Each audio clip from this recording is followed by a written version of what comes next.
A lo largo de la historia, el mundo ha presenciado a personas asquerosamente ricas y poderosas. Hoy por hoy, las personas que están en la cima de la lista son hombres como Jeff Bezos, Bernard Arnault, Bill Gates o Elon Musk. Pero, ¿qué tienen en común? Sencillo, que ninguno de ellos llega a tener la riqueza de estos 6 empresarios que vas a conocer el día de hoy, hombres de negocios que dominaron el mundo por más de 100 años, y que incluso, algunos de ellos lo siguen haciendo a través de sus familias. Así que si te gustaría conocerlos, ponte cómodo y disfruta del video. Número 1. John Pierpont Morgan. Con más de 3 billones de dólares en activos, JP Morgan Chase es el banco más grande del mundo por capitalización de mercado. Pero su origen se remonta a hace más de 200 años. John Pierpont Morgan fue el dueño de la primera compañía de $1.000 millones. Dominaba a las industrias más rentables del país, y en múltiples ocasiones la economía de los Estados Unidos dependía literalmente de sus acciones. Con una simple palabra, este señor podría salvar a una empresa, mandarla a la quiebra, o incluso rescatar a la economía de su país. JP Morgan ha sido uno de los hombres más poderosos que nos ha dado la historia. John Pierpont Morgan nació en Connecticut en 1837, en circunstancias privilegiadas. El padre de John, Junior Spencer Morgan, ya era un banquero rico, y se aseguró de que John tuviera la mejor educación que el dinero podría comprar, ya que quería que siguiera sus pasos como financiero. Sin embargo, a pesar de haber sido criado en la riqueza económica, la infancia de John fue sombría. Era un niño enfermizo. Sufría regularmente episodios de tos brutal, migrañas, convulsiones y diversas enfermedades como la fiebre escarlata. Estas condiciones médicas significaban que a menudo no podía jugar afuera con los otros niños, y en su lugar lo encontrarías dentro de su casa estudiando o leyendo estados financieros. De hecho, en una ocasión, John quedó incapacitado por la fiebre reumática, y la solución de su padre fue enviarlo a vivir solo en una isla en medio del océano Atlántico, ya que creía que el clima y el agua salada ayudarían a John a recuperarse de su enfermedad, por lo que el pequeño se quedó en esa isla durante casi un año sin ver a su familia. Pero por increíble que parezca, se recuperó, y pudo regresar a seguir estudiando. En 1857 John había estudiado en Boston, Suiza y Alemania, y ahora tenía 19 años, y estaba completamente listo para ingresar a la fuerza laboral. En ese punto su padre era socio menor de una firma de banca mercantil con sede en Londres, llamada George Peabody, y gracias a su padre John pudo conseguir un trabajo en Wall Street, en la firma bancaria que cuidaba los intereses de Peabody en los Estados Unidos. El trabajo de John consistía en escribir informes a la firma de su padre, detallando los acontecimientos financieros y políticos en Estados Unidos, que por supuesto en ese momento no era la potencia que es hoy, y todavía era un mercado emergente. Sin embargo, desde jovencito, el padre de John temía que su hijo fuera demasiado imprudente y de mal genio para convertirse en un financiero exitoso, y que necesitaba aprender a ser más moderado y responsable, ya que durante un viaje a Nueva Orleans, John hizo una apuesta muy imprudente al usar dinero de la compañía para comprar un envío completo de café brasileño, que llegó al puerto sin siquiera un comprador. Al final John logró venderlo, y obtuvo cierta rentabilidad, pero los miembros de la mesa directiva del banco, junto con su padre, no pudieron soportar este tipo de toma de riesgos, por lo que fue despedido. En 1861, a la edad de 24 años, John dejó la seguridad de una empresa establecida para crear una por su cuenta, fundando su propia compañía que continuó actuando como agente del banco de su padre en Inglaterra. También durante ese año, John se casó con su primer amor, una jovencita llamada Amelia Sturgis, y en un periodo de tiempo fugaz, John vivirá la etapa más feliz de toda su vida. Sin embargo, Amelia enfermó de tuberculosis despuesito de la boda. John la llevó al Mediterráneo con el objetivo de que pudiera sanar, justo como él se recuperó en una isla en su juventud. Pero su esfuerzo fue en vano, y su esposa falleció solo 4 meses después de la boda, dejándolo viudo a la edad de 24 años. Este fue el momento que cambió la vida de John, ya que la manera en la que abordó su tragedia fue trabajando, convirtiéndose en un hombre obsesionado con los negocios. Mientras John pasaba por su propia crisis, Estados Unidos estaba haciendo lo propio. Estados Unidos estaba viviendo una guerra civil, y la ley de reclutamiento debió de haber significado que John fuera a luchar, pero esto nunca pasó, ya que pagó $300 para ser retirado del alistamiento, y así tener un sustituto en su lugar. Sin embargo, esto no quiere decir que John no se involucró en esta guerra, y de hecho, estuvo tan inmiscuido que logró hacer millones durante esta época bélica. Uno de los ejemplos más notables fue cuando financió la compra de 5,000 fusiles de carabina excedentes a $3.5 cada uno, justo antes del inicio de la guerra, por lo que claramente estaban a un precio muy bajo, ya que el gobierno consideraba que eran demasiado viejos para usar. Pero entonces, cuando la guerra comenzó, el consorcio que los compró hizo algunos ajustes menores, y casi de inmediato los revendió al mismo gobierno por $22 cada uno, un aumento de más de 600% en el precio, y por lo tanto un negocio increíblemente lucrativo para John, aunque eso sí, esta especulación de la guerra ciertamente no fue popular entre el público y el gobierno. Pero esta solo sería la primera controversia que enfrentaría John a lo largo de su vida. En 1871, John vio la oportunidad de oro de asociarse con uno de los principales financieros del país, un banquero llamado Anthony Drexel. Juntos fundaron la casa bancaria mercantil Drexel Morgan, que más tarde pasó a llamarse JP Morgan, y esta sería la firma que John administraría por el resto de su vida, sirviendo como precursor del titán bancario moderno que hoy conocemos como JP Morgan Chase. En sus inicios, John solo era un facilitador de acuerdos, es decir, que conectaba a inversores ricos con visionarios a cambio de que se produjeran algunas ganancias. Pero a medida que John aumentaba su fortuna personal y reputación, pudo financiar muchos proyectos por su cuenta, y su primera gran inversión estaba puesta en el sistema ferroviario estadounidense. En ese tiempo, industrias como el acero y el petróleo estaban monopolizadas, la primera por un tal Carnegie y la segunda por un tal Rockefeller, pero los ferrocarriles estaban libres, y al contrario, había tantos competidores que ofrecían rutas muy similares, que a menudo recortaban sus precios para tratar de ganar clientes. Pero mientras que la mayoría miraba el negocio ferroviario y veía una competencia feroz, John vio una oportunidad, y su propuesta sería la fusión. Ciertamente, al concretarse esto, en lugar de competir entre sí y bajar los precios, podrían fijar los precios que quisieran, ya que eran dueños de todos los ferrocarriles cercanos. John invirtió fuertemente en múltiples ferrocarriles que comenzó a consolidar. Se encargó de mejorar su eficiencia, ordenar sus finanzas y, por supuesto, fusionarlas. Y así, comprando poco a poco pequeñas empresas ferroviarias, logró crear un jugador dominante que aplastaría a la competencia. Y a diferencia de otros inversionistas, John desempeñó un papel muy proactivo en la gestión corporativa de estas empresas. John nunca fue el tipo de inversionista que solo compraba acciones y se sentaba a esperar rentabilidad. Él ansiaba el control, quería tomar decisiones, y siempre tuvo puestos fuertes en las juntas directivas de sus empresas. A menudo reorganizó los liderazgos de todas estas diferentes compañías ferroviarias a su gusto, y los reunió en monopolios, en donde por supuesto él mismo estaba a la cabeza de la mesa. Esto no solo le dio a John el poder que quería, sino que también creó una industria más estable que a su vez atrajo aún más inversiones. Dinero procedente de Europa fluyó hacia las compañías ferroviarias de Estados Unidos. Esto debido a que John las había consolidado, y por supuesto el crecimiento de la industria le dio una riqueza inimaginable. Compró 250,000 acciones de William Vanderbilt, uno de los ferrocarriles más prominentes del país, el Ferrocarril Central de Nueva York, y fue cada vez más lejos, ya que al año siguiente ejecutó la mayor transacción de bonos ferroviarios jamás realizada en los Estados Unidos, suscribiendo la venta de $40 millones en bonos para financiar la construcción del ferrocarril del Pacífico Norte. Para este tiempo, John poseía un tercio de todos los ferrocarriles de Estados Unidos, y el 60% de la capitalización bursátil de este país consistía en compañías ferroviarias, por lo que John no solo era un financiero rico, era un auténtico magnate poderoso. Sin embargo, en 1901 parecía que finalmente había conocido a alguien que le pondría un alto, el presidente Theodore Roosevelt. John acababa de consolidar su ferrocarril del Pacífico Norte, junto con otros 2 ferrocarriles de la región, y había creado un nuevo holding masivo llamado Northern Securities Corporation. Claramente estaba realizando prácticas monopólicas, pero debido a su estrecha relación con el presidente William McKinley era prácticamente intocable. Pero desgraciadamente para él, el presidente fue asesinado, y un tal Theodore Roosevelt lo relevó. Un nuevo presidente con una visión muy diferente a lo que John estaba haciendo. Roosevelt ordenó al Departamento de Justicia que presentara una demanda contra la compañía por violar la ley antimonopolio Sherman de 1890. Una demanda que terminó disolviendo su compañía, iniciando una relación muy tensa entre ellos. Carnegie Steel estaba en su apogeo, dominaba la industria siderúrgica, y era una de las empresas más valiosas del país. A pesar de que ganaba $40 millones al año, Carnegie estaba listo para retirarse, y quería vender su compañía. Pero ¿quién podría comprarlo? Carnegie le puso precio a su corporación, $480 millones, el acuerdo comercial más grande de la historia, y un acuerdo que aceptaría el mismísimo John. La compra se hizo en 1901, pero esto fue solo el comienzo de su ambicioso plan. Fusionó Carnegie Steel con la Compañía Siderúrgica Federal y algunas otras empresas, para así formar US Steel, la primera corporación de $1,000 millones del mundo, que tenía una capitalización de mercado de $1,400 millones, y una empresa que le dio a John el control de 2/3 de toda la producción de acero estadounidense, por lo que John era básicamente el dueño de los ferrocarriles y el acero de este país.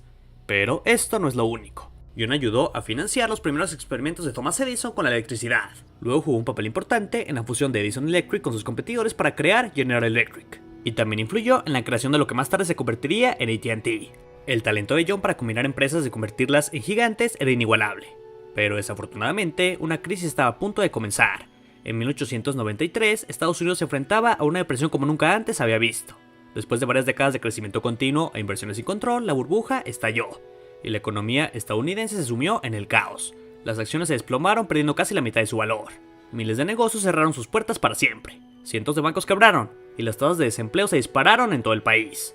La crisis asustó a los inversores extranjeros, que cobraron sus bonos estadounidenses a cambio de oro, agotando lentamente las reservas estadounidenses. En ese entonces, el dólar todavía estaba vinculado al patrón oro, lo que significaba que cualquiera podía convertir su papel moneda en oro físico, y por lo tanto la gente tenía más confianza en que su papel moneda realmente valía algo.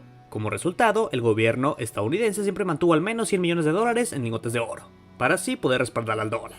Pero para 1895 la mayor parte de ese oro había desaparecido, y el valor del dólar estaba en una fuerte caída.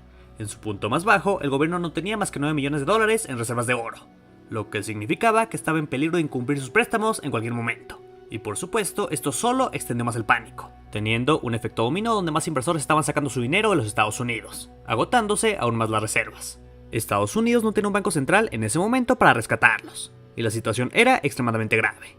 El presidente Cleveland estaba con la soga en el cuello, pero al mismo tiempo John sabía que este era el momento de una acción drástica e inmediata, por lo que viajó a Washington para reunirse con el presidente, y así exponer su plan de juego para sacar a Estados Unidos del borde de un desastre económico. El audaz plan de John era formar un sindicato privado formado por los banqueros más prominentes del país, que trabajarían junto con los inversores extranjeros para apuntalar las reservas de oro de Estados Unidos. Su sindicato se ofreció a comprar 65 millones de dólares en bonos de oro a 30 años, utilizando 3.5 millones de onzas de oro. El presidente Cleveland aceptó y firmó el acuerdo, y en tan solo 22 minutos John compró todos los bonos de oro. Las acciones decisivas de John tuvieron un efecto calmante inmediato en el volátil mercado financiero, y restauraron la fe en la economía. John había salvado al país casi por sí solo, y por supuesto, siendo el astuto hombre de negocios que era, también había obtenido un gran beneficio, al asegurar tasas generosas en los bonos de oro que compró. Pero esto también generó preocupaciones. Su influencia en la economía estadounidense desató temor, y algunos se preguntaron si sus motivaciones eran realmente patrióticas o simplemente oportunistas para llenar sus propios bolsillos. En las próximas elecciones, la relación entre los grandes bancos y el gobierno fue un tema candente para los demócratas, pero John y sus amigos banqueros apoyaron fuertemente al candidato republicano que terminó ganando las elecciones, William McKinley. John mantuvo sus estrechos vínculos con el gobierno, pero esta no fue la única vez que jugó un papel decisivo en la estabilización de la economía estadounidense. En 1907, el país se enfrentaba a otra crisis financiera cada vez más profunda, que llevó a varios bancos al borde de la bancarrota, lo que causó que las personas hicieran largas filas para retirar su dinero de sus cuentas bancarias. Según los informes, el gobierno tuvo que decirle a los cajeros bancarios que contaran deliberadamente el dinero más lentamente, para así tratar de reducir la tasa de retiro de efectivo, porque si todos retiraban su dinero al mismo tiempo podría ser catastrófico. En este punto, Roosevelt era el presidente, y como ya sabemos, ciertamente no estaba de acuerdo con John en la mayoría de las cosas. Pero la crisis de 1907 fue tan grave que ambos acordaron que sería lo mejor para Estados Unidos si el gobierno y las grandes empresas trabajaran juntos para salvar al país de caer en una depresión. Así que Roosevelt le pidió a JP Morgan que salvara la situación. Una vez más, la estrategia de John era usar mucho dinero donde más se necesitaba. Reunió a docenas de los principales financieros y líderes de los bancos del país, y lo reunió en su biblioteca privada en Madison Avenue, para así definir el plan de acción. El plan de John era esencialmente que invirtieran en sus competidores más pequeños. John concluyó que aunque algunos bancos quebrarían inevitablemente, otros podrían aún salvarse, por lo que propuso que él y sus asociados depositaran enormes sumas de dinero en varios bancos para poder pagar a sus depositantes, y por consiguiente evitar declararse en bancarrota. Después de revelar su plan, John cerró la puerta mientras los banqueros hablaban entre ellos, así que literalmente los encerró hasta que acordaran una resolución. Por la mañana todos estaban de acuerdo con el plan de John, y con la aprobación de Roosevelt, el Tesoro de los Estados Unidos también contribuyó con 25 millones de dólares, lo que demuestra el nivel de confianza y respeto que el presidente tenía por el sentido comercial de John. Lo notable es que John tenía 70 años en ese momento, y negoció todo esto mientras sufría un resfriado terrible, lo que significaba que estaba constantemente tosiendo y estornudando mientras salvaba la economía de Estados Unidos. Pero su plan finalmente funcionó. Se inyectó nuevo capital en la economía, se restauró la confianza pública en el sistema bancario de Estados Unidos, y se evitó otro desastre económico gracias a las maniobras y tratos de John. Pero mientras que una vez más fue etiquetado brevemente como un héroe, casi de inmediato la gente comenzó a darse cuenta de lo dependientes que se habían vuelto de un solo hombre, y algo necesitaba cambiar. John se enfrentaba a un mayor escrutinio, fue parte de la lista de los varones ladrones, y el público estadounidense se estaba volviendo cada vez más cauteloso con un puñado de hombres de negocios, ya que ejercían demasiado poder e influencia. John fue convocado para testificar ante el Comité de Puyo, que quería investigar el verdadero alcance del fideicomiso monetario de Wall Street y su papel en la economía estadounidense. A pesar de su éxito financiero, el estado mental de John se estaba deteriorando. Tuvo múltiples crisis nerviosas y luchó para lidiar con la representación negativa del público de él en los medios de comunicación. El Comité de Puyo allanó el camino para el establecimiento de la Reserva Federal, porque estaba claro que no podían confiar en un puñado de individuos ultra ricos y poderosos para intervenir y arreglar la economía. Pero John nunca vería las repercusiones de esta investigación, porque un mes después, el 31 de marzo de 1913, el financiero de 75 años murió mientras estaba de vacaciones en Roma. Su hijo continuó con su linaje, y hoy por hoy su empresa sigue siendo ciertamente poderosa, una de las corporaciones más importantes del mundo, y una empresa que fue creada por un hombre que literalmente fue dueño de Estados Unidos. Número 2. Oscar Wallenberg. En las profundidades de Europa se encuentra la dinastía empresarial más poderosa del continente. Su árbol genealógico incluye banqueros, industriales, políticos, burócratas, diplomáticos y militares. Son dueños de todo, desde AstraZeneca hasta la bolsa de valores Nasdaq. Poseen más de un tercio de toda la bolsa de valores de Suecia. Su red de empresas emplea a más de 1 millón de personas, incluida casi la mitad de toda la fuerza laboral industrial de Suecia en los años 70. Y hoy su imperio abarca más de 275.000 millones de dólares, superando con creces a Jeff Bezos, Elon Musk o incluso Bernard Arnault. Tienen vínculos con las personas más ricas y poderosas del mundo. Desde la Casa Blanca hasta el Foro Económico Mundial, este clan tiene sus tentáculos en todas partes, y sin embargo, probablemente nunca hayas oído hablar de su nombre. No encontrarás ni a uno solo de ellos en la lista de multimillonarios de Forbes, y eso se debe a que han trabajado muy duro para mantenerse en las sombras, casi nunca haciendo apariciones públicas o entrevistas. ¿Pero por qué? Porque llegar a la cima es complicado, y si llegas al punto en el que eres dueño de todo el continente europeo, lo más probable es que tengas información secreta que preferirías que las masas no supieran. En 1837 ocurrió una de las peores crisis financieras que Estados Unidos había experimentado en su historia. La caída de los precios del algodón, la mala cosecha y la inflación llevaron a los bancos y a muchas empresas a quebrar, lo que provocó que el desempleo se disparara por los cielos. Esto fue una pesadilla para los banqueros estadounidenses, pero fue una lección muy importante para un joven oficial naval de Suecia. Su nombre era André Oscar Wallenberg, y en 1837 tuvo un asiento de primera fila para presenciar el caos en Estados Unidos de primera mano. La incompetencia de los bancos y banqueros estadounidenses le dio a André Wallenberg una idea. Había visto con claridad cómo es que los bancos no debían ser administrados, y se preguntó por qué no podía simplemente llevar lo que aprendió a su tierra natal para abrir un mejor banco allí. Asimismo, también vio una gran oportunidad que los bancos suecos se estaban perdiendo. Verás, los bancos suecos en ese momento eran arcaicos. Era difícil transferir dinero entre clientes. No se podía obtener una tasa de interés alta por depositar tu dinero. Pero lo más importante es que los bancos suecos en ese momento no tomaban el dinero que la gente depositaba en sus cuentas de ahorro para prestarlo a otras empresas. En una época en la que Suecia vivía la industrialización, las corporaciones se estaban convirtiendo en algo grande, y las corporaciones multinacionales se estaban convirtiendo en algo aún más grande. La red ferroviaria sueca se estaba construyendo, y la economía de Suecia estaba en pleno auge, pero los bancos no veían la oportunidad. Todas estas empresas y proyectos necesitaban financiación, pero ninguno de los bancos existentes satisfacían la necesidad. Piensa en lo grande que fue esta oportunidad. Hoy en día la idea de que los bancos tomen tus depósitos y los presten como locos es la norma, y es por eso que son tan ricos y poderosos, y también es por eso que se generó la crisis financiera del 2008. Pero bueno, el chiste es que en ese entonces en Suecia, los bancos no participaban en esta medio estafa financiera cuando era el mejor momento para participar. Así que estaban dejando una cantidad estratosférica de dinero sobre la mesa. Y sí, André Wallenberg podía volver a Europa y establecer un nuevo banco moderno, y con su conocimiento, podría tener el potencial de convertirse en el banquero más poderoso de toda Suecia.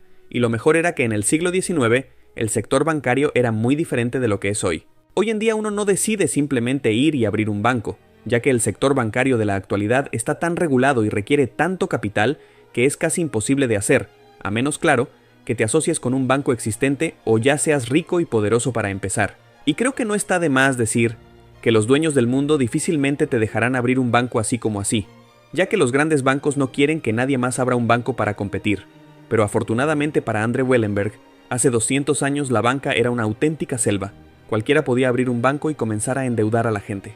Por lo que con la ayuda de sus colegas, André Wallenberg logró abrir el Banco Enskilda de Estocolmo, mejor conocido como SEB, en 1856. Y el SEB no se parecía a nada que Suecia hubiera visto antes. Alentaba a la gente común y corriente a depositar su dinero en cuentas de ahorro, unas cuentas de ahorro que ofrecían tasas de interés realmente buenas. Por lo que cuanto más tiempo dejabas tu dinero en tu cuenta de ahorros, más intereses podía generarte, por lo que las personas comenzaron a acudir en masa al SEB.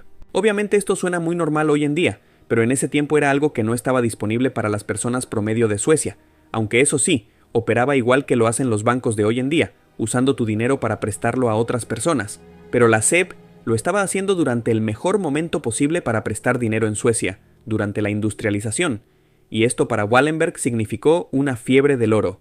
El SEB se hizo tan popular que rápidamente se apoderó de toda la industria bancaria de Suecia, conquistando completamente todo el país.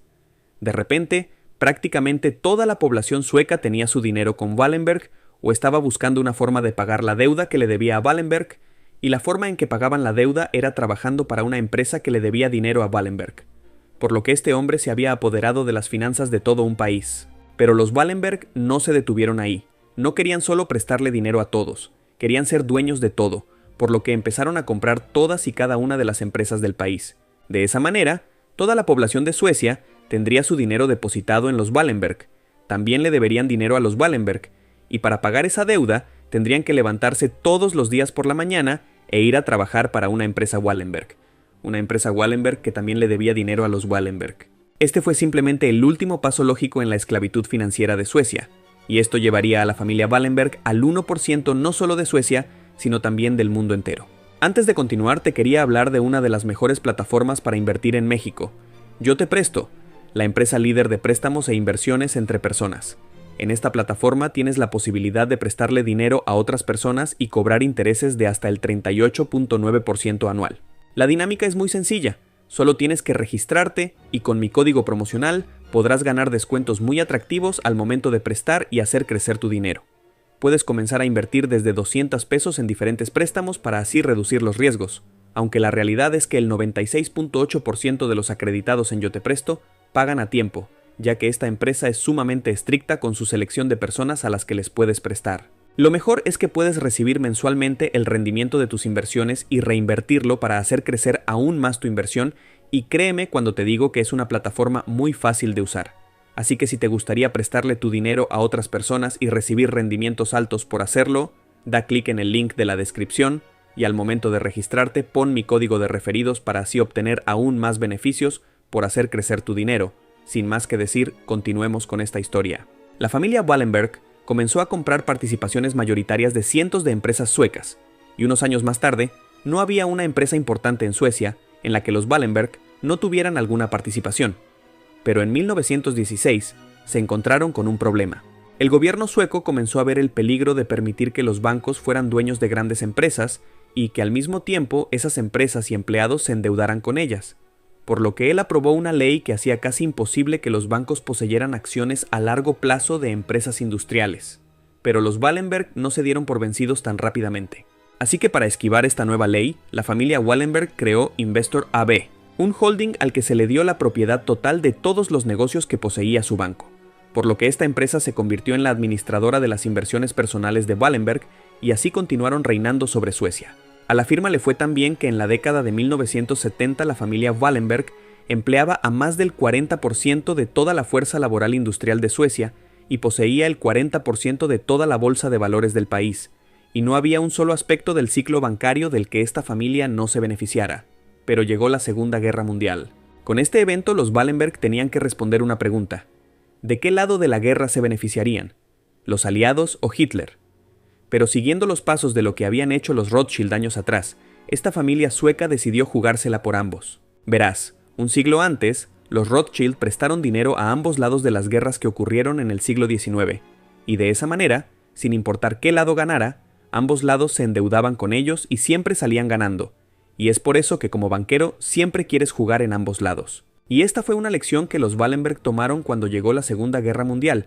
Por un lado tenían a Alemania, que se enfrentaba a estrictas sanciones y a la posibilidad de perder miles de millones de dólares, y por el otro tenían a Estados Unidos y Gran Bretaña, que necesitaban desesperadamente servicios bancarios en Europa para seguir luchando. Así que mientras un hermano Wallenberg se ocupaba de los aliados en Londres y Nueva York, ofreciendo sus servicios bancarios a sus esfuerzos de guerra, los otros hermanos se encontraban en Berlín comprando importantes compañías alemanas de suministros militares como Bosch para evitar que fueran tomadas o cerradas por los aliados. Técnicamente, era legal comprar estas empresas si se pretendía conservarlas y utilizarlas de acuerdo con la ley, pero lo que hacían los Wallenberg era muy diferente, ya que en lugar de comprar y mantener estas empresas, firmaron acuerdos en los que se comprometieron a vender las empresas a Alemania tan pronto como Alemania las quisiera de vuelta, a cambio, por supuesto, de una enorme suma de dinero. Por lo que la familia Wallenberg no solo mantuvo a la empresa más importante de Alemania a salvo de los aliados a cambio de dinero, sino que llegó a extremos como llevar a cabo operaciones en el mercado negro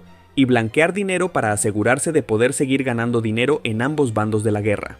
Pero, entre paréntesis, debemos rendir honor a Raoul Wallenberg, ya que este hombre salvó entre 4.000 y 35.000 judíos durante la Segunda Guerra Mundial, emitiéndoles documentos suecos, así que por lo menos una acción buena sí que hicieron.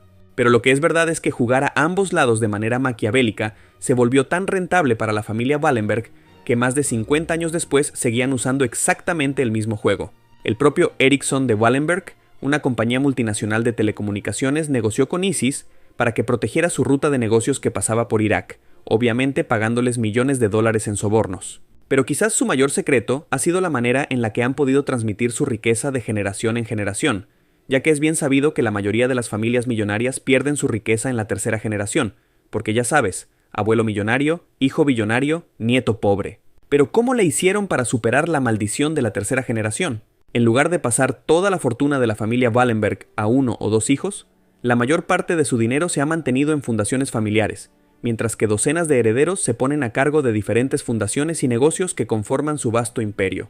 Por lo que de esa manera ninguna era tiene el poder de destruir por sí sola toda la fortuna familiar, y por supuesto, antes de que cualquiera de los miembros de la familia Wallenberg alcance un puesto directivo, se les exige que pasen tiempo trabajando en la empresa para adquirir experiencia en la vida real. Por lo que este enfoque cuidadoso y metódico para transmitir la riqueza y las empresas que tomaron los Wallenberg es básicamente la clave para que esta familia haya dominado Europa desde el siglo XIX hasta la actualidad. Número 3. Louis Vuitton. Louis Vuitton es la marca de lujo más valiosa de todo el mundo, valorada en más de 30.000 millones de dólares. En la actualidad, esta marca es propiedad de Bernard Arnault, que según la revista Forbes es el tercer hombre más rico del planeta, y cuenta con más de 400 tiendas en las zonas más acaudaladas de 64 países distintos. Sin embargo, la historia de esta marca lujosa tiene un origen humilde, en el ya lejano 1821. Su historia se remonta a la Francia del siglo XIX, en un pequeño pueblo llamado Anchay, y comienza con un niño pobre y analfabeto, hijo de una familia de granjeros y sombrereros. En ese tiempo, Francia apenas estaba recuperando de las guerras napoleónicas, y muchos agricultores, incluida su familia, terminaron en la bancarrota. Por lo que desde muy joven, el pequeño Louis no tuvo otra opción más que trabajar en la granja familiar, cosechando y cuidando a los animales todos los días del año. Sin embargo, a los 10 años la situación se puso aún más difícil, ya que su madre falleció y su padre se volvió a casar con una mujer que le hizo la vida miserable, provocando que a los 13 años se escapara de la granja y viajara hasta la capital francesa, sin dinero, sin comida y sin lugar para vivir. Ya en París, y gracias a la suerte de Louis, pudo encontrar trabajos esporádicos con artesanos que le enseñaron a trabajar con metal, piedra, telas y madera. Como te podrás imaginar, obviamente la paga no era buena, y si bien le servía para no morir de hambre, la realidad es que Louis tuvo que vivir como vagabundo durante mucho tiempo, durmiendo con tan solo una cobija para mantenerse caliente, una vida realmente dura, pero que le daría grandes enseñanzas para su futuro. Al mismo tiempo, en París se acababa de inaugurar la primera línea ferroviaria, por lo que los viajes se volvieron mucho más accesibles y la industria comenzó a crecer. Este entorno económico fue muy bien aprovechado por los artesanos, ya que decidieron capitalizarse mediante la fabricación de maletas personalizadas para la aristocracia francesa, que a menudo viajaba con pinturas, instrumentos y muebles, y que obviamente necesitaban algo para proteger sus pertenencias en los viajes largos. Louis se percató de esta situación y buscó por todos los medios poder trabajar en el comercio de maletas, algo que logró gracias a un artesano llamado Monsieur Maréchal, quien lo contrató como aprendiz. Como en sus anteriores empleos, la realidad es que Louis no ganaba mucho, pero su voluntad por aprender valió mucho más que cualquier sueldo. Con el tiempo se convirtió en el favorito de los clientes de Maréchal, e incluso la emperatriz francesa lo nombró su fabricante personal de maletas, algo que por fin le comenzó a rendir los frutos económicos necesarios para abrir su primera tienda. Desde el inicio, y gracias a todo lo que aprendió con los artesanos, al joven Louis se le comenzaron a ocurrir ideas para nuevos productos que cambiarían el estándar de la industria. En esos tiempos, las maletas tradicionales se fabricaban con cuero, que como no era resistente al agua, debía tener una tapa en forma de arco para que no se mojara en caso de lluvia. También tenían forma rectangular, y eran exageradamente anchas, haciéndolas casi imposibles de acomodar en los trenes debido a su peso, forma, ya que requerían muchísimo espacio. Una situación que fue analizada por Louis, que probó con muchísimos materiales diferentes para hacer una maleta perfecta. El lienzo fue el material elegido, que en comparación con el cuero era mucho más liviano, duradero y resistente al agua. Esto permitió que las maletas tuvieran tapas planas, haciéndolas más fáciles de apilar y cargar, además de que tenían un aspecto mucho más limpio y moderno, una maleta que se convertiría en el primer producto de Louis Vuitton, marcando el nacimiento del equipaje moderno.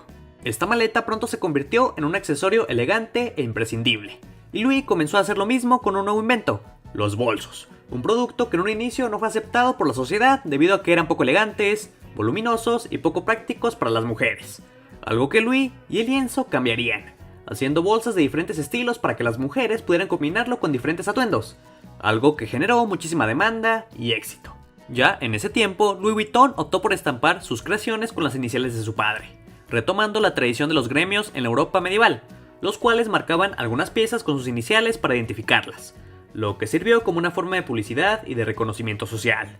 Con el paso del tiempo, y como siempre termina sucediendo, Louis Vuitton ya no se estaba dando abasto, por lo que recurrió a la ayuda de su hijo George Vuitton para seguir con el negocio y para enseñarle sobre él. Al igual que su padre, George fue muy creativo para crear ideas que cambiaron el estándar de la industria. Él fue el responsable de crear una cerradura de pestillo que convertía a los baúles en cofres del tesoro, y así evitaba los robos, algo que antes era muy común debido a que los baúles tenían cerraduras muy fáciles de abrir. Poco a poco los productos de la familia fueron ganando prestigio, y cuando parecía que estaban en la cima, una guerra en Francia detuvo la producción, dejando a Louis en la calle por segunda vez. En el pleno apogeo de su negocio, la guerra franco-prusiana obligó a Louis y su familia a abandonar su hogar y fábrica para refugiarse en el centro de la capital. Después de unos años donde casi mueren de hambre y una vez terminada la guerra, Louis regresó a su taller para darse cuenta de que estaba destruido y saqueado, por lo que tuvo que resurgir de las cenizas con el poco dinero que le quedaba para reconstruir su taller, algo que logró gracias a que los precios en París estaban por los suelos debido a la guerra, y compró un local en un distrito exclusivo, algo que haría que a los pocos meses la tienda volviera a tener éxito entre la alta sociedad parisina y también entre la alta sociedad mundial. Miles de pedidos de todo el mundo llegaban a su tienda, situación que le dio la idea de abrir una tienda en Londres, además de que recurrió a las franquicias para vender sus productos que poco a poco fueron adquiriendo prestigio, y en la segunda mitad del siglo XIX tener una maleta Louis Vuitton era señal de estatus social, contando entre sus clientes a miembros de la realeza, aristócratas, miembros de la élite empresarial y exploradores en muchas partes del mundo. Asimismo, Vuitton ideó accesorios para picnic, camas plegables, portasombreros, maletas con cajones o la primera maleta armario que permitía transportar hasta 25 vestidos sin que se arrugaran, creaciones que respondían al espíritu de su tiempo, no solo por la innovación, sino también por esa búsqueda insaciable de ocio y consumo que se promulgó como una forma de frenar las continuas revueltas de la primera mitad del siglo XIX. Una de sus grandes batallas cuando sus productos tuvieron éxito fueron las imitaciones, una pelea que realmente nunca logró ganar, y que incluso hoy en día sigue siendo una de las marcas más copiadas en todo el planeta. Algo que obviamente da a entender que Louis Vuitton se ha convertido en una marca deseada por muchísimas personas, debido a que son productos que dan cierto estatus, algo que muchas personas buscan en su vida. Además de sus creaciones, Louis fue precursor de prácticas industriales y de la mejora de condiciones para sus trabajadores, creando un preludio de caja de pensiones y seguro social, algo que claramente en esa época no se usaba. Eventualmente, y con muchos productos a la venta, Louis decidió lanzar su primer catálogo para facilitar los pedidos, una decisión que llevaría el negocio al siguiente nivel, pero que Louis no viviría para contarlo, debido a su repentina muerte a la edad de 72 años. Su hijo George sería el responsable del crecimiento de la marca y de asumir los planes inconclusos de su padre. George entendió que nunca lograría despojar la marca de la fama de su padre, por lo que inteligentemente dejó el nombre de Louis Vuitton en todos sus productos, creando el monograma en memoria de su padre, un logo que se sigue usando en la actualidad. La expansión internacional fuerte se dio cuando George viajó a Estados Unidos para asistir a la Feria Mundial de Chicago, donde conoció a John Wanamaker, un pionero en el concepto de las tiendas departamentales, y quien inventó el concepto de las etiquetas de precios. Esta relación hizo que Louis Vuitton comenzara a comercializarse en Estados Unidos a través de las grandes tiendas departamentales de Nueva York. Poco a poco sus iniciales fueron ganando fama mundial, y George, junto con su hijo Gaston, siguieron creando nuevos diseños y crearon una red de distribución por todo Estados Unidos. Sin embargo, la historia se volvió a repetir cuando George falleció, dejando a Gaston al frente de la compañía en una etapa complicada, ya que la Segunda Guerra Mundial había iniciado, y debido a esto múltiples tiendas y fábricas se vieron en la necesidad de cerrar. Un dato revelador y polémico se dio a conocer en el libro Louis Vuitton: A French Saga, donde se afirma que Gastón estaba tan desesperado por sobrevivir que colaboró con los alemanes fabricando objetos de propaganda, manteniendo sus negocios en Francia abiertos, aunque claramente estaba en una situación crítica, y de hecho, muchos años más tarde, un portavoz de Louis Vuitton dijo que eso era historia antigua, y que actualmente son diversos, tolerantes y todo lo que debería de ser una empresa moderna. Después de la Segunda Guerra Mundial, Gastón heredó la empresa a sus hijos Henry, Jacques y Claude, quienes fueron los encargados de reconstruir a Louis Vuitton, Después de la muerte de Gastón en 1970, la compañía se estancó, sus maletas ya no se estaban vendiendo, y los 3 hijos no se ponían de acuerdo en la manera de administrar a la compañía, por lo que le pidieron al esposo de su hermana, Henry Racamier, que se hiciera cargo, un hombre de negocios de la industria del acero que había ganado un gran capital debido a la venta de su empresa. Bajo su cargo, Louis Vuitton pasó de ser una empresa mayorista a minorista, y aprovechó el mercado asiático, provocando un crecimiento de ventas de 20 a 260 millones de dólares, y convirtiendo a la empresa en pública, vendiendo sus acciones en la Bolsa de Valores de Nueva York. La siguiente década se llenó de éxitos y récords de ventas, abriendo tiendas en las ciudades más ricas del mundo, y fusionándose con Moet Hennessy, un productor de champaña y coñac, para así formar un conglomerado de artículos de lujo, llamado el LVMH. Si bien la fusión permitió a Henry expandir sus inversiones, obviamente tuvo disputas administrativas con el presidente de Moet Hennessy, Alain Chevalier, por lo que Henry recurrió a un promotor inmobiliario para que fuera su aliado, pero que también tenía oscuras intenciones. Este promotor, en secreto, compró la participación del 45% de la compañía, y obtuvo el apoyo de las familias Moet y Hennessy, provocando una batalla legal entre él y Henry, batalla que terminaría ganando. Este hombre era Bernard Arnault, el que, como te comenté al inicio del video, es el tercer hombre más rico del planeta, un hombre que revitalizó la marca, y la adaptó a los nuevos tiempos con un equipo de trabajo sumamente preparado, y que actualmente mantiene a la marca de casi 200 años de edad como la marca de lujo más valiosa del mundo. Número 4. John D. Rockefeller.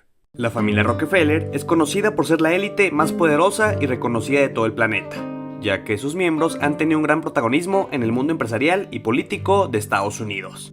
Sin embargo, para que esta familia lograra tener el poder y el control de gran parte de la economía mundial, tuvo que existir un hombre que construyó el más grande imperio de negocios en la Tierra a principios del siglo XX. Un hombre llamado John Davison Rockefeller, una figura histórica muy controvertida e interesante. John D. Rockefeller es recordado como uno de los capitalistas más importantes de la historia estadounidense. Fue a la vez el hombre de negocios más admirado y al mismo tiempo más odiado en su país, considerado incluso como uno de los grandes varones ladrones de la edad dorada de la industria en los Estados Unidos. Este hombre fue un empresario, inversor e industrial estadounidense de la industria petrolera, llegando al punto de monopolizarla, convirtiéndose, para muchos, en el hombre más acaudalado de la historia mundial. Sus logros empresariales son tan destacables como controvertidos, pues mediante astucia, ingenio y mucha dedicación ascendió en el mundo empresarial y levantó un extenso imperio que se extendió hasta un punto que ninguna otra empresa en la historia ha logrado alcanzar hasta nuestros días. Señalado por sus prácticas monopolistas, fue denunciado por periodistas e investigadores, y a la larga el gobierno de los Estados Unidos tuvo que enfrentarse a él, logrando llevarlo ante los tribunales, y consiguiendo tras años enteros de litigios que se dictara la separación de su gigantesca compañía petrolífera, separación que tardó mucho tiempo en materializarse después de ser dictada. Lo que es una realidad es que Rockefeller hasta ahora es el único caso de un empresario que llegó a construir un monopolio puro, y de hecho marcó en profundidad el desarrollo de la industria petrolera a nivel mundial. Pero antes de hablar de todo esto, primero tenemos que viajar hasta sus orígenes, en Richford, Nueva York, el 8 de julio de 1839. Su familia era de clase media, descendiente de inmigrantes alemanes. Su madre, Elisa, era una mujer muy organizada y dedicada a atender a su familia, y su padre, William Avery Rockefeller, un vendedor ambulante, que, entre otras cosas, afirmaba poder curar el cáncer con sus pócimas, y cobraba a sus clientes hasta $25 por tratamiento. John veía a su padre viajar de pueblo en pueblo durante meses, y luego regresar a casa con importantes sumas de dinero en los bolsillos. Su madre, Elisa Davison Rockefeller, era una mujer muy religiosa, que inculcó en su hijo la pasión por el trabajo, el ahorro y la ayuda a los demás. Con tan solo 12 años, John había logrado ahorrar $50 trabajando para sus vecinos y criando pavos para su madre. Sería su propia progenitora la que le instó a que prestara $50 al 7% de interés a un granjero vecino suyo, pagaderos en un año. Rockefeller confesaría más tarde que cuando por fin el granjero le devolvió el préstamo junto con los intereses, decidiría que el dinero trabajara para él, y no él para el dinero. Cuando tenía 14 años se trasladó con su familia a Cleveland, Ohio, donde a los 16 tuvo su primer trabajo en la empresa Hewitt & Turtle, como contador asistente. A los 20 años Rockefeller había prosperado bastante bien en su trabajo, y ya ganaba $600 al año. Pero eso no era suficiente para él, y pidió un aumento de sueldo, algo que le fue denegado. Fue entonces cuando empezó a pensar en montar su propio negocio. Junto a un británico llamado Maurice Clark, John creó una empresa comisionista al por mayor de productos agrícolas con los $1,000 que había podido ahorrar fruto de su trabajo. pero para poder establecerse por su cuenta necesitaba otros 1,000, por lo que recurrió a su padre, que se los prestó, pero obviamente a un 10% de interés. Aquí es donde vemos que la familia curtió bastante bien al joven Rockefeller en el mundo de los negocios. Al cierre del primer año, su compañía ya había recaudado $4,400, hechos que nos demuestran que desde joven John tuvo predisposición al enriquecimiento, algo muy común dentro de la religión protestante, concretamente de la Iglesia Bautista. En 1861, durante la Guerra de Secesión, los precios de los cereales se dispararon en todo el país, y con ellos las comisiones, gracias a la gran oleada de pedidos que realizaba el Ejército Federal. Pero lo que realmente iba a cambiar la vida de Rockefeller sería un hallazgo que había tenido lugar en la ciudad de Titusville, Pensilvania. El perforador Edwin Drake había encontrado petróleo. Este descubrimiento desencadenó un frenético boom en el noroeste de Pensilvania. Edwin Drake trabajaba para la Pennsylvania Rock Oil Company, un grupo de inversores de New Haven, Connecticut. Un químico de la Universidad de Yale analizó una muestra del crudo extraído en Pensilvania y determinó que ese petróleo era de muy alta calidad y que una vez refinado podían obtenerse una gran variedad de productos. Fue entonces cuando el químico inglés Samuel Andrews convenció a Rockefeller para que invirtiera en una refinería que tenía proyectada, y en 1863 nacería la empresa Andrews Clark & Co., pero el proyecto fracasó. A pesar de este revés, Rockefeller no se detuvo y pidió un préstamo para fundar la Rockefeller & Andrews en 1865.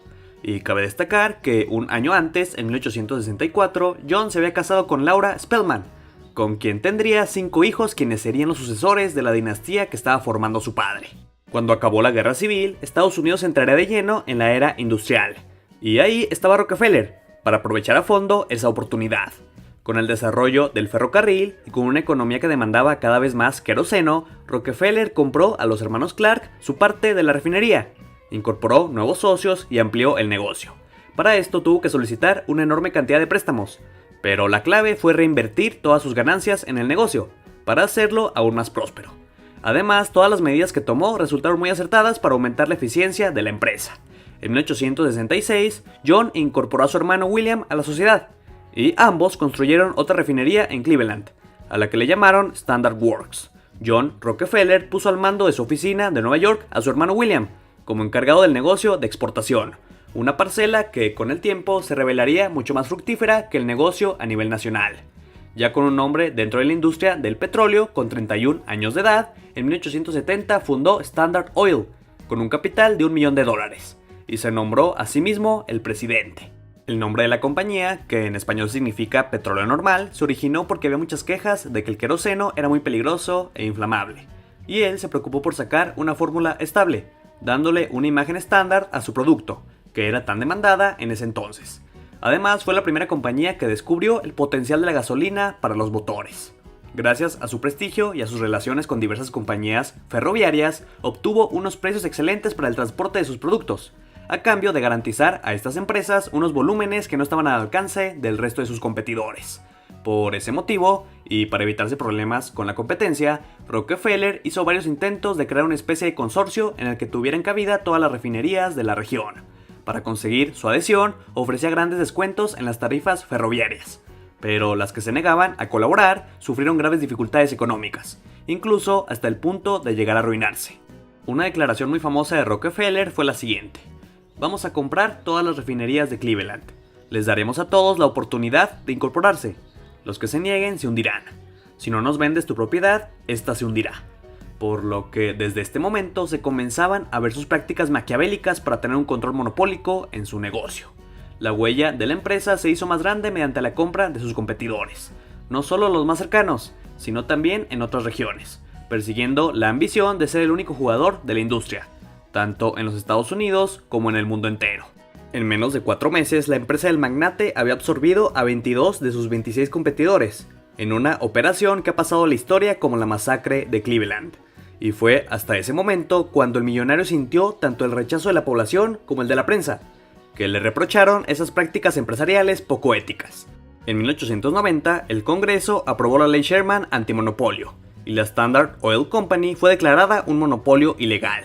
El Tribunal Superior de Justicia de Ohio ordenó su disolución, pero a pesar de esto, los días de abundancia para Rockefeller estaban muy lejos de haber llegado a su fin.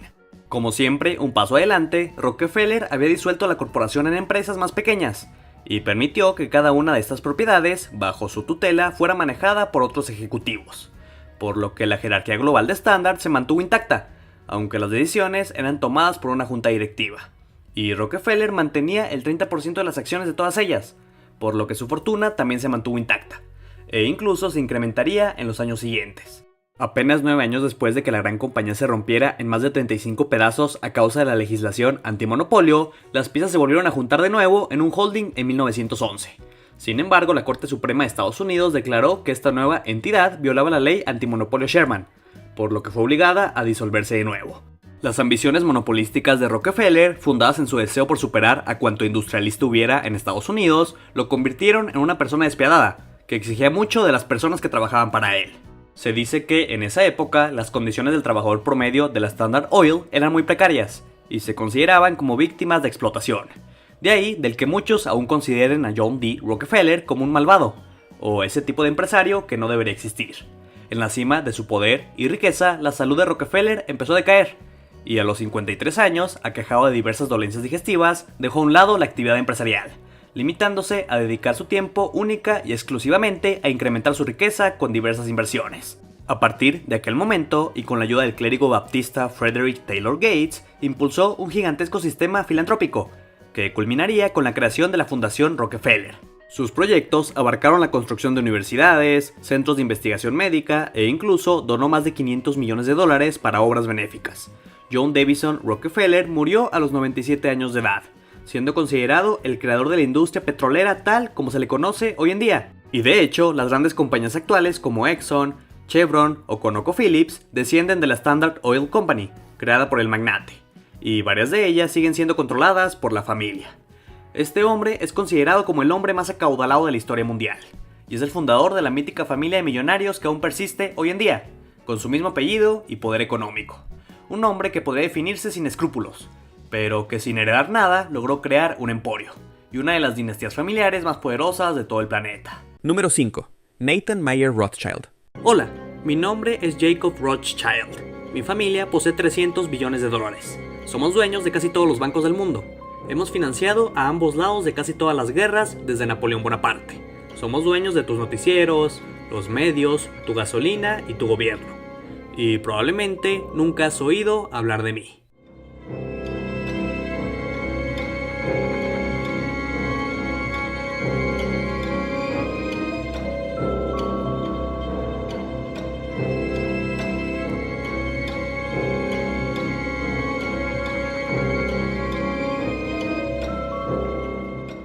A lo largo de la historia siempre se ha escuchado sobre familias muy poderosas que controlan la economía mundial. Sin embargo, la realidad es que se escucha muy poco de ellas. Los millonarios conocidos como Elon Musk, Jeff Bezos y Bill Gates son empresarios muy adinerados, pero están lejos de ser los controladores de todo el planeta. Estas familias mueven los hilos de lo que pasa en el mundo de manera secreta, y prácticamente nadie conoce a sus integrantes. Pero en el video de hoy te hablaré sobre la historia de una de ellas, una dinastía judío-alemana que lleva más de 200 años dominando los bancos a nivel mundial, y que claramente ha financiado al mundo de manera casi secreta. La historia de esta familia comenzó con el señor Mayer Amschel-Bauer, un comerciante y orfebre que en 1743 abrió una tienda de cambio de divisas y monedas en el gueto judío de Frankfurt del Meno, en Alemania. Este negocio era muy común en su pueblo, pues los judíos, que habían sido perseguidos por más de 500 años, terminaron por establecerse mayormente en países del este de Europa. Y debido a su gran peregrinación y sus pocos recursos para adquirir tierras, desarrollaron el sistema de préstamos con interés, con los que pudieron generar ingresos sólidos para organizarse y prosperar. En la entrada de su negocio colgó un cartel en el que se representaba un águila romana en un escudo rojo, haciendo que sus clientes la reconocieran como la tienda del escudo rojo, que en alemán era Rothschild, un reconocimiento que con el paso del tiempo se convertiría en el patronímico de esta dinastía. Sin embargo, sería el hijo de Mayer, Mayer Amschel Rothschild, el fundador de esta dinastía. A este hombre se le conoce como el padre fundador de las finanzas internacionales, y la realidad es que desde muy joven se caracterizó por su increíble inteligencia con el manejo del dinero. Sus padres murieron de viruela cuando Mayer tenía solo 12 años, y sus parientes lo enviaron a Hannover para ser aprendiz de Simon Wolf Oppenheimer, una importante casa bancaria judía. Ahí, Mayer estuvo expuesto al comercio exterior y las finanzas, y aprendió sobre monedas raras de lugares como la antigua Roma, Persia y el Imperio Bizantino, Los coleccionistas de estas monedas eran príncipes y otros hombres ricos, y los judíos que negociaban con ellos eran llamados judíos de la corte o factores de la corte, lo que significaba que hacían negocios con la nobleza, un título que Mayer obtendría en 1769, al ser judío de la corte del príncipe heredero Guillermo de Hanau. En 1784 compró una enorme casa ubicada en el Callejón de los Judíos, que también será conocida como la Casa del Escudo Rojo, en donde se fue a vivir junto con su esposa Gödel y sus 5 hijos y 5 hijas. Ahí fue donde realmente se construyeron los cimientos de esta poderosa familia, ya que con toda su experiencia como banquero, Mayer Amschel se dispuso a educar a sus 5 hijos varones en negocios, finanzas y economía, enseñanzas que en un futuro les permitieron establecer el negocio de la banca Rothschild en toda Europa. Sus 5 hijos varones, Amschel, Solomon, Nathan, Karl y Jacob, hoy en día son representados en el escudo de la familia como las 5 flechas de la dinastía, y fueron estos 5 hombres los que lograron controlar Europa con sus influencias y poder. El primero en independizarse fue el tercero de sus hijos, Nathan Mayer Rothschild, quien en el año de 1798 y con 22 años de edad emigró a Inglaterra. En un inicio se estableció en Manchester, donde fue comerciante textil con una reputación de venta agresiva y con mercancías a precios competitivos. Después de 11 años, en 1809, trasladó su base hasta la ciudad de Londres, donde adquirió locales en el suburbio New Court, y en ellos emprendió una modesta actividad bancaria, negociación de letras de cambio y préstamos hacia el extranjero.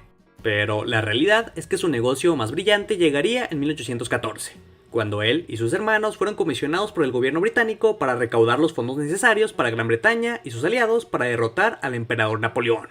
Sin embargo, esta no fue la única jugada maestra que realizó. En un momento, cuando las tropas británicas estaban casi derrotadas, aprovechó que tenía información secreta que pronosticaba la caída de Napoleón, así que utilizó esta ventaja para aumentar su capital. Lo primero que hizo fue desestabilizar el mercado financiero vendiendo todas sus acciones bancarias, ocasionando que aquellos en quienes tenía influencia imitaran su comportamiento al creer que la guerra ya estaba perdida. La bolsa de valores de Inglaterra colapsó, y pronto un grupo de colaboradores de Nathan comenzaron a comprar acciones a precios muy por debajo de lo habitual, una estrategia poco ética, pero que le permitió consolidar su poder en el país. Y la realidad es que su participación en las guerras napoleónicas ha servido para sostener la teoría conspirativa que especula que los Rothschild han financiado guerras a conveniencia a lo largo de los años, para salvaguardar sus intereses económicos, pero eso sí, desde la oscuridad.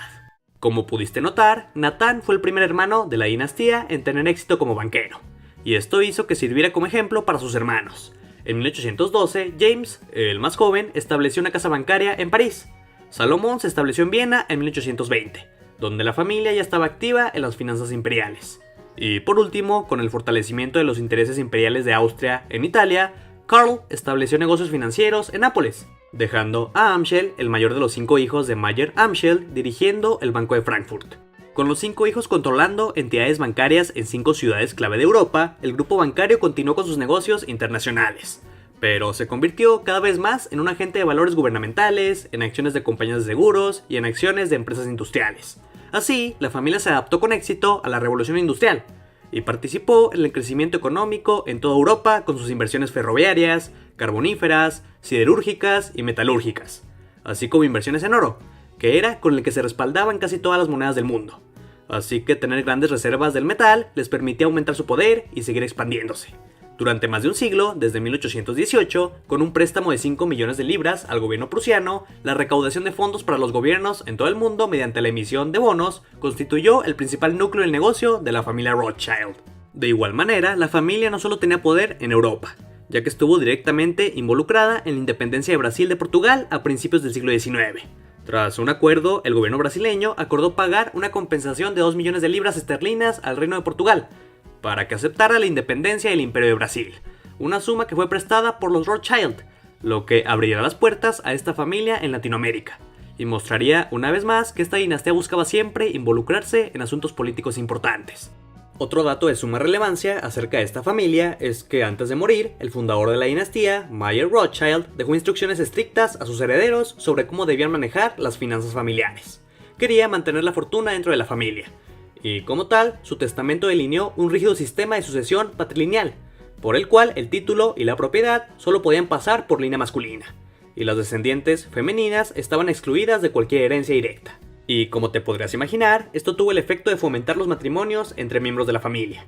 Entre 1824 y 1877 hubo 36 matrimonios de descendientes varones de Mayer Rothschild. De estos, 30 se casaron dentro de la familia, y solo 4 mujeres y 2 hombres se casaron con personas que no estaban emparentadas. A partir de 1850 comenzaron a utilizar su riqueza en el crecimiento de su patrimonio, adquiriendo activos de todo tipo, desde casas hasta lujos. Sus grandes mansiones, como los castillos de Menmore y Ferrières, fueron construidas en la década de 1850, y todas fueron llenadas con obras de arte y lujos de todo tipo. Las numerosas propiedades de los Rothschild se revalorizaron con el paso del tiempo, porque hoy en día son patrimonios históricos, e incluso algunas de estas casas han sido donadas a la caridad y a organizaciones que se dedican a cuidar y restaurar patrimonios históricos. No obstante, la mayoría siguen siendo propiedad de la familia.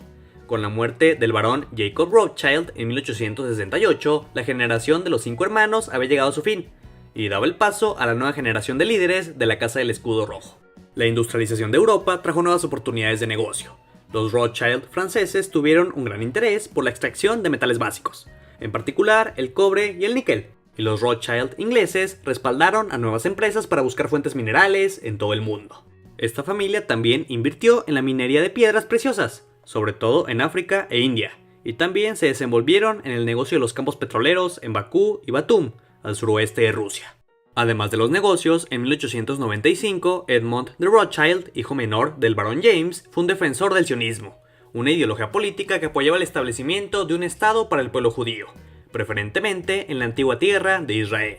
Visitó Palestina por primera vez y apoyó a las colonias judías, contribuyendo con su labor y con la influencia de su apellido a la creación del Estado de Israel. En Inglaterra, Walter, hijo de Amschel, tuvo interés por la zoología, ya que quería crear una de las colecciones de especímenes más grandes del mundo, mientras que su primo Henry, en Francia, se había convertido en un experto en nutrición infantil. La realidad es que desde la muerte del último hermano, las guerras, la política y las rivalidades familiares mermaron la fortuna familiar durante los siguientes 100 años. La sucursal de Nápoles del banco cerró en 1863, y la falta de herederos varones llevó al cierre de la sucursal de Frankfurt en 1901. En ese mismo año, sin heredero varón para llevar adelante la casa de Frankfurt, esta desapareció, y después de más de un siglo, la familia Rothschild cortó su relación de negocios con esta ciudad, hasta su regreso en 1989. Con la llegada del siglo XX y con 2 guerras mundiales acercándose, la familia tuvo que enfrentar muchas complicaciones y cambios en la manera de hacer las cosas. Después de la Primera Guerra Mundial, los bancos de la familia tuvieron que comenzar una transición hacia la financiación de empresas comerciales e industriales, debido a que no podrían financiar gobiernos. Durante el Tratado de Versalles en 1919, acuerdo que pondría fin a la Primera Guerra Mundial, se encontraban varios miembros de la familia Rothschild, dejando ver que esta familia seguía estando bien posicionada en los asuntos políticos relevantes del planeta. Fue en ese mismo año cuando la familia asumió el liderazgo para la nueva fijación diaria del precio del oro mundial, una tradición del suburbio de Newport, que continuó hasta el 2004. Durante la Segunda Guerra Mundial, la familia, al ser judía, también se vio afectada. Sus intereses y bienes austriacos fueron incautados en 1938, lo que puso fin a más de un siglo de negocios financieros de la familia en el corazón de Europa. Para sobrevivir, los Rothschild de Francia y Austria tuvieron que dispersarse y andar en la clandestinidad al menos hasta que la guerra acabó en 1945. Además, una vez finalizado el conflicto bélico, una buena parte de sus bienes, famosas mansiones y colecciones fueron incautadas y pasaron a ser de dominio público. La recuperación del continente durante la posguerra fue lenta, pero para la década de 1960 las cosas comenzaron a mejorar. Los Rothschild decidieron centrar sus operaciones en Londres y París. Se exploraron nuevas vías, y en conjunto los bancos Rothschild británicos y franceses se comprometieron a desarrollar aún más sus nuevas operaciones en los Estados Unidos, donde se fundó Rothschild Inc., mientras que su ya existente N.M. Rothschild & Sons tomó un papel muy importante en los nuevos mercados de eurobonos. La década de 1980 se caracterizó por el fenómeno internacional de la privatización de empresas públicas debido a sus altos costos y baja eficiencia. Esta tendencia global provocó un resurgimiento de los negocios de la familia Rothschild, y hoy en día sus variadas entidades financieras operan como una sola organización que cuenta con aproximadamente 2.800 empleados en 40 países de todo el mundo. El grupo Rothschild en la actualidad sigue la larga tradición de la innovación, basada en la acumulación constante de conocimientos y experiencia, además del mercantilismo, que caracteriza a la banca clásica. Lo que es una realidad es que la familia ha estado ligada a decenas de teorías conspirativas, sobre intentos de dominación mundial y de asociación con grupos como los Illuminati o la famosa reunión de las 130 personas más influyentes del mundo, conocida como el Club Bilderberg, que se hace todos los años en los Países Bajos. Estas teorías se alimentan en el hecho de que la familia es muy misteriosa. Ninguno de sus integrantes nunca ha sido lo suficientemente mediático como para elaborarles un perfil detallado. Tampoco se conoce el valor de su patrimonio, al estar tan diversificado y depositado en tantos bienes y herencias por todo el mundo. Pero lo que sí es cierto es que es una de las familias más poderosas que han existido en toda la historia. Número 6. Cornelius Vanderbilt. Me he vuelto loco con el tema de hacer dinero toda mi vida. Cornelius Vanderbilt. Muy probablemente nunca has oído hablar de él, pero se trata de uno de los hombres más poderosos y ricos de la historia. Cornelius Vanderbilt ha sido descrito como un analfabeto de mal genio, que era odiado o temido por la mayoría de las personas que conocía. Sin embargo, también es uno de los hombres más ricos de la historia, un magnate de los negocios increíblemente astuto e inteligente, tan inteligente que llegó a ser el hombre más rico del mundo. Y de hecho, cuando murió supuestamente tenía más dinero del que estaba en todo el Departamento del Tesoro de los Estados Unidos en ese tiempo. Verás, antes de que existieran Rockefeller o Henry Ford, existió Cornelius Vanderbilt, a quien se le apodó el varón ladrón original, el término para los industriales exitosos que amasaron fortunas gigantes a través de prácticas comerciales extremadamente despiadadas. Pero es difícil negar que la vida de Cornelius es una de las mejores historias de un hombre que logró pasar de la pobreza a la riqueza que jamás haya existido. Un hombre que venía de una familia de sirvientes, pero que con base en inteligencia y una extrema habilidad de los negocios, logró adquirir un poder realmente fascinante. Así que si te gustaría conocer la historia de este misterioso hombre, ponte cómodo, ya que viajaremos hasta principios de 1800 donde comenzó todo. Con tan solo 11 años, Cornelius abandonó la escuela y se fue a trabajar en el ferry de su padre en el puerto de Nueva York, que transportaba mercancías a través del río. Después de aprender del oficio, el joven Cornelius comenzó a imaginar la idea de iniciar su propio negocio, haciendo el mismo tipo de cosas, lo que significaba que necesitaba un barco. Su madre era granjera, y aunque no tenía mucho dinero, tenía algunos ahorros que accedió a prestarle a su hijo, $100 que le bastarían para comprar su pequeño primer velero. Sin embargo, había una condición. Para que Cornelius obtuviera el préstamo de su madre, tuvo que limpiar un campo extremadamente rocoso, para que ella pudiera cultivarlo.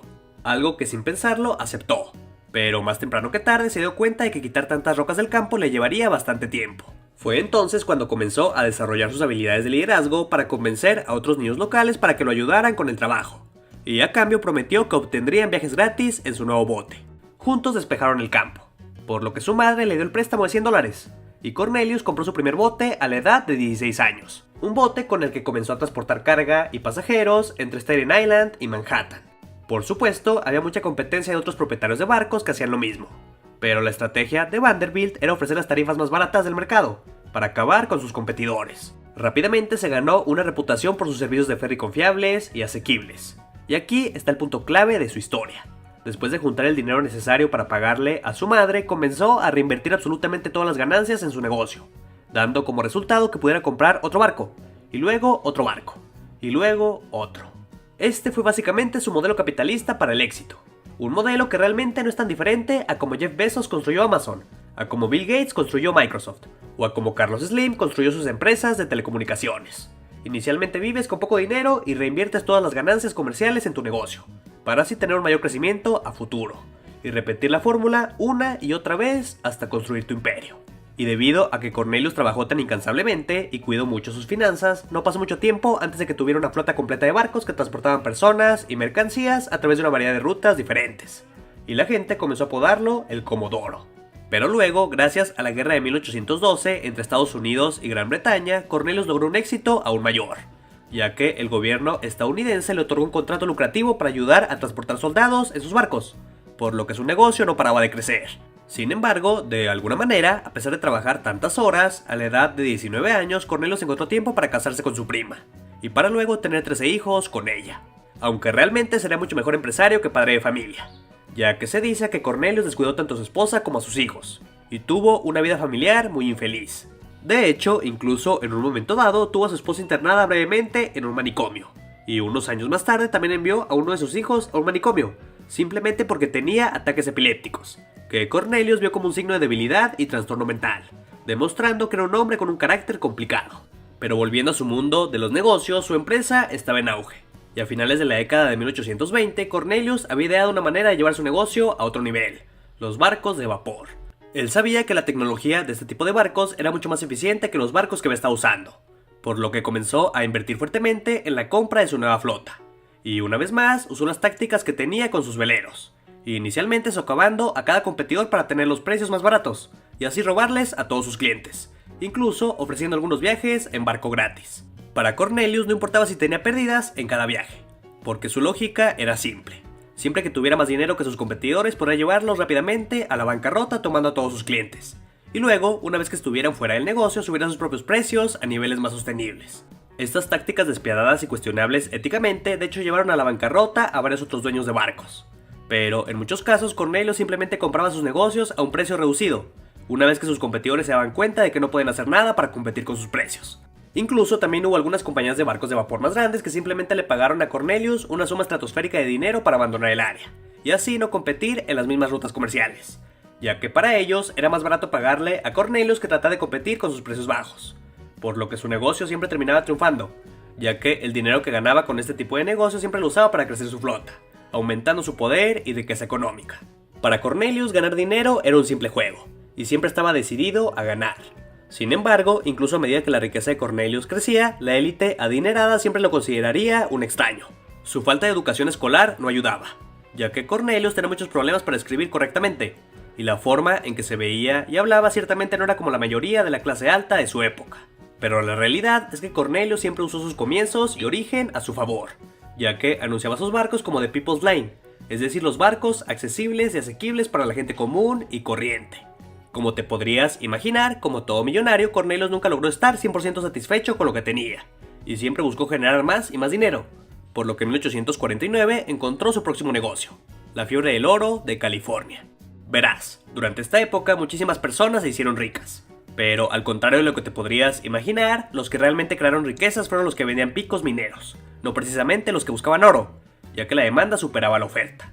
Pero si quieres saber quiénes fueron los que realmente se enriquecieron más, quizás deberás pensar en los que transportaban a la gente hasta las minas. Después de que se descubrió oro en California, literalmente cientos de miles de personas viajaban ahí con la esperanza de enriquecerse, convirtiéndose en la migración masiva más grande en la historia de Estados Unidos. Pero California aún no estaba conectada con el resto del país por ferrocarril, y Cornelius quería sacar provecho de esto, por lo que inmediatamente comenzó a ofrecer viajes en barco a California. Por supuesto, varias otras personas también lo hicieron. Pero donde Cornelius se diferenció fue en que encontró una nueva ruta a California a través de Nicaragua, que eran unas 600 millas más corta que la ruta que todos usaban a través de Panamá. Esto lo logró acordando un trato exclusivo con el gobierno de Nicaragua, y como resultado los viajes de Cornelius fueron más rápidos y baratos que los de la competencia, y por lo tanto atrajo a muchos más clientes. A medida que más y más personas acudían en masa a la fiebre del oro, era Cornelius quien más sacaba provecho de cada viaje. Pero en 1853, Cornelius hizo algo que básicamente nunca antes había hecho. Se tomó unas vacaciones. Estaba a punto de cumplir 60 años, y había estado trabajando prácticamente sin parar desde que era niño. Así que decidió finalmente tener un merecido descanso, y compró un yate gigante para ir de gira por Europa con su familia. Pero justo cuando por fin se dio tiempo para él, todo salió mal. Mientras estuvo de viaje, había dejado la gestión de su nuevo negocio de transporte en Nicaragua a dos hombres llamados Morgan y Garrison, que eran sus socios. Pero terminaron traicionándolo y haciendo un trato turbio con el nuevo presidente de Nicaragua, un hombre llamado William Walker, que se había hecho cargo del país a la fuerza durante la Guerra Civil nicaragüense. Básicamente, el acuerdo significaba que los derechos exclusivos de Cornelius para operar sus barcos en todo el país se otorgarían solo a Morgan y Garrison, un hecho del que Cornelius se enteraría al regresar de su viaje, y que contestaría mediante una de las cartas más cortas y siniestras jamás escritas. Caballeros, se han comprometido a engañarme. No los demandaré porque la ley es demasiado lenta. Los arruinaré con mis propias manos.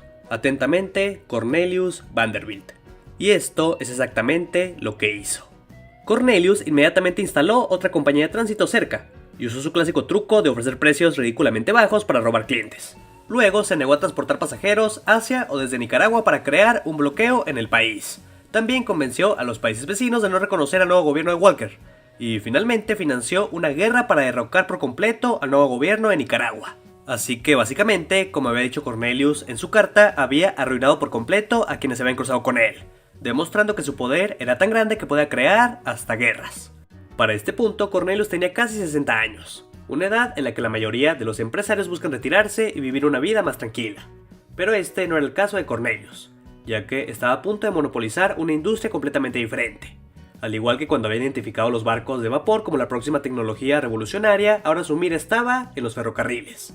Poco a poco se dio cuenta de que cada vez más envíos no se realizaban en barco, sino en tren, por lo que si quería seguir dominando el transporte, ahí era donde debía concentrarse. Por lo que Cornelius comenzó a vender su flota de barcos, y en cambio comenzó a invertir en ferrocarriles. Antes de que Cornelius se involucrara en el negocio ferroviario, había una gran cantidad de diferentes servicios ferroviarios de propiedad independiente. Pero sería Cornelius quien comenzaría a conectar ferrocarriles entre diferentes regiones, y a construir una red interconectada. Él quería consolidar todos estos diferentes ferrocarriles en un imperio ferroviario gigante, y al hacerlo comenzó a construir un monopolio en este sector. Por supuesto, como siempre, Cornelius siguió la regla de reinvertir la mayor parte de las ganancias para comprar aún más ferrocarriles, y expandirse aún más rápido y en poco tiempo. Había construido el ferrocarril más grande del mundo, cambiando de piel como las serpientes del transporte en barco al ferrocarril, todo con el objetivo de dominar el sector del transporte estadounidense. Después de este logro, en sus últimos años de vida, Cornelius comenzó a destinar parte de su enorme riqueza a la filantropía. Pero claramente la fortaleza de este hombre se fue debilitando cada vez más con el paso de los años. Y después de muchos meses de luchar contra una enfermedad, murió en 1877, a la edad de 82 años. Al momento de su muerte, su fortuna rondaba los $100 millones, lo que hoy serían $200 mil millones, estimándose que, en papel, tenía alrededor de una novena parte de toda la moneda estadounidense en circulación en ese momento. Sin embargo, como pudiste ver en el video, a pesar de eso vivió una vida relativamente modesta, y constantemente invirtió casi todos sus ingresos y su tiempo en su negocio. Cuando murió, alrededor del 90% de su fortuna fue a parar a su hijo mayor y favorito, y luego dividió el resto entre sus otros hijos, a la mayoría de los cuales consideraba débiles e indignos. Como todo multimillonario, Cornelius Vanderbilt fue claramente una figura polarizadora, odiado por muchos, pero también respetado por otros. Un hombre que revolucionó el transporte de Estados Unidos, y que siempre buscó ofrecer precios asequibles, que para otros empresarios de su época era una práctica totalmente despiadada, pero que para la gran mayoría de la gente era una oportunidad de transportarse de manera accesible, algo que los demás empresarios nunca hicieron. Un hombre poco conocido, pero que con $100 prestados por su madre logró crear una fortuna inimaginable. Impresionistas, ¿qué les pareció la historia de Cornelius Vanderbilt? ¿Habían oído hablar de él? Me encantaría conocer su opinión en la cajita de comentarios. Y si el video les gustó, me ayudarían muchísimo dándole pulgar arriba y compartiéndolo con sus amigos. Cuídense mucho y nos vemos pronto.